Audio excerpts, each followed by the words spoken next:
अब गुरुजी ने जो ही नाड़ी देखा समझ गए नजर लगी नहीं है, लगाई गई है।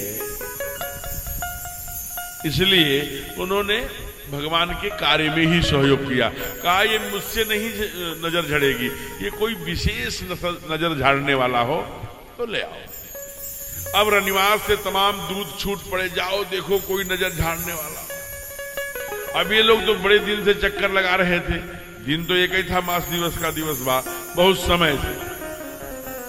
संजोग से एक दूध पहुंचा और बाबा को ही कहा, अरे भैया कुछ नजर पानी झाड़ते हो। अब ये गुस्से में थे, नजर नजर झाड़ते हो। लेकिन काकभूसुंडी जी थोड़े सीधे साधे, उन्होंने भैया क्या काम था। अरे क्यों गुस्सा हो रहे हैं, इनको हमने क्या कह दिया, मैंने तो इतना ही कहा ना कि क्या आप नजर झाड़ने जानते हैं और ये तो गुस्से हो रहे हैं। कहा चलो कुछ कारण है जो गुस्सा हो रहे हैं, आप बताइए काम क्या है। अरे काम क्या है, राजमहल में बड़े सरकार को नजर डली लगी है, मैया ने भेजा है, गुरुजी ने भेजा है कि कोई नजर झाड़ने वाला हो, कोई नजर झाड़ने का विशेषज्ञ हो, तज्ञ हो तो आए उस नजर झाड़े। ओहो, बाबा को लगा बुलावा आ गया। अरे रुको भैया रुको, क्षमा कर देना, असल में मैं भूल गया था, मैं तो खानदानी पुरखे पतंगों से केवल नजर झाड़ने का ही काम करता हूँ। काकभूसुंडी जी ने कहा हाँ ये बड़े पुराने नजर झाड़ने वाले हैं, इनके पास एक तीसरी नजर है, अगर उससे झाड़ दें तो न मर्ज बचे न मरीज। तो बाबा ने कहा जब तीसरी नजर के बारे में क्यों बताते हो, शांत रहो। अब ये बड़े प्रसन्न चल पड़े, बड़े भाव से चल रहे। अब आए रनिवास में, हैं? जब रनिवास में आए तो अलख निरंजन बाबा और लल्ला रोने लगे। उनको लगा कि भोलेनाथ आ गए और मनुष्य रूप में कैसे लग रहे होंगे। इधर हमारे भोलेनाथ को लगा हमारे त्रिलोकी नाथ चतुर्भुज नारायण चक्र सुदर्शन लेकर वैकुंठ धाम में निवास करने वाले जब मनुष्य बालक बन के आए होंगे तो कैसे लगते होंगे, एक झलक देखें। और अलग अब मैया ऐसे पट डार के ले आई,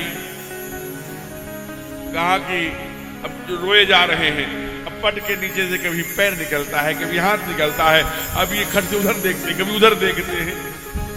अंत में कहा माँ तो नजर झड़वाने आई हो कि मजाक करने आई हो, क्या कर रही हो, लल्ले को क्यों रुला रही हो, इतना जल्दी से पटका हटा, मुख तो देखे, जब नजर से नजर मिलेगी तब तो नजर झड़ेगी।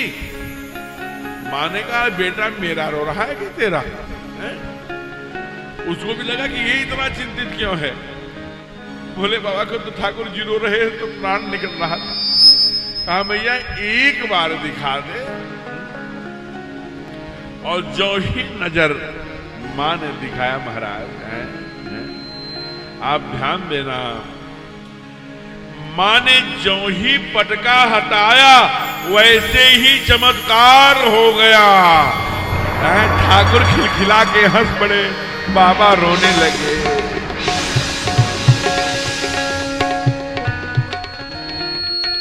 मां ने कहा बड़ा चमत्कारी बाबा है, हमारे लल्ला का आंसू अपने ले लिया और अपने चेहरे की मुस्कान नहीं से। बड़ा प्रसन्न हो गई मैया, वास्तव में पहुंचा हुआ फकीर दिखता है। भगवान का जब तक ठाकुर जी ने अंगुली पकड़, बालक ऐसे ही अंगुली पकड़ लेते हैं, अंगुली पकड़ लिया। जब अंगुली पकड़े तो उन्होंने देखा तो हाथ खुल गया। मानो संकेत ठाकुर जी कहना चाहते हैं बाबा बन के आए हो तो केवल नजर भी मत झाड़ो, कुछ मेरे बात में। आज अवध एक साधु आवा ना विनय पत्रिका में, देखिए भविष्य तो भागत, अरे कुछ मेरे बारे में भी बता के जाओ। हाँ, ध्यान में आ गया कि ठाकुर जी का क्या संकेत। कहा लड़का तो तुम्हारा बड़ा तेजस्वी होगा माँ, दुनिया में पूजा जाएगा, बड़ी सुंदर जनकपुर में शादी होगी और वीरों में धनुष तोड़ के बड़ा सुंदर वर्णन करेगा। ये सब बताते बताते वनवास भी बताने जा रहे थे। काकभूसुंडी जी ने धक्का दिया धीरे से, चुप हो जाओ, धक्के खा के जाओगे।